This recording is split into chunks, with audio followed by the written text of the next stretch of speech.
网友大家好，欢迎来到包明说。日本驻美国武官鼓吹日本的陆上自卫队能够帮美军守住第一岛链，是这样吗？列宁曾经说过，有的时候几十年什么也没发生，有的时候呢几个星期就发生了几十年的大事儿。这句话最近呢被日本驻美国大使馆的武官川口和内引用，他说的是2022年乌克兰冲突爆发以来，世界局势发生了剧烈的变化。川口和内最近在美国有名的右翼网站岩石战争上发表了一篇文章，题目是日本地面部队对联合和双边行动的贡献。文章开头就是列宁的这句名言。川口和内的军衔是上校，曾经在日本陆上自卫队担任炮兵军官和岸对舰导弹部队的指挥官。他发文的目的是为了完整的阐述日本陆上自卫队能够在美国军事战略中发挥什么作用，希望通过在美国制造舆论，倒逼日本政府更加重视陆自的建设。日本法律很明确，日本的陆上自卫队的职责是保卫本土的4个岛屿。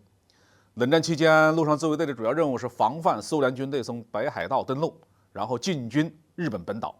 所以陆自最强的第7装甲师一直部署在北海道。随着局势的变化，日本陆自已经不需要担心俄罗斯远东部队登陆日本了。中国呢，变成了日本的头号假想敌。按照川口的说法，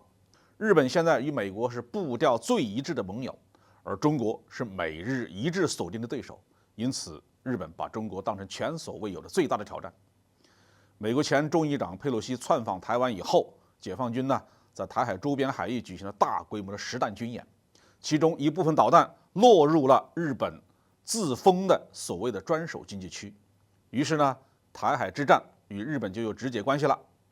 因为台湾东海岸与琉球群岛最西端的距离只有111公里，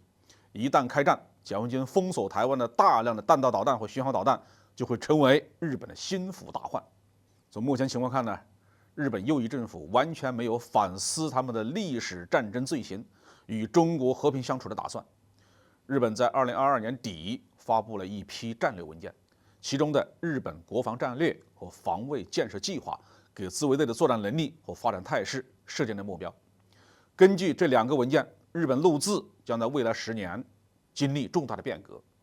陆自改革的核心呢，是要把它的行动范围超出日本4岛，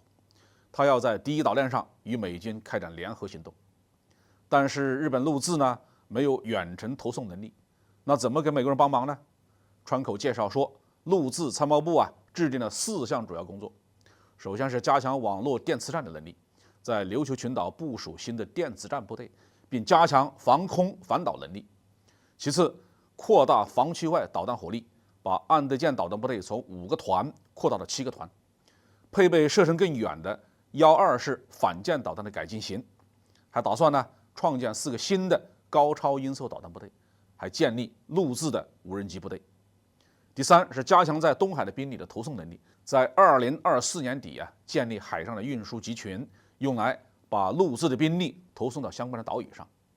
还要在冲绳建立新的军火库。陆自目前在冲绳呢只有一个整编部队第15旅，今后要升级到师的规模，最后陆自所有的师和旅都要重组，形成规模更小、自给自足的整装团，拥有自己的情报、火力、防空和后勤，能够在中俄朝远程精确打击的威胁下独立作战。这样的话呢，日本陆上自卫队就能够在美国的第一岛链战略中发挥出独特的优势。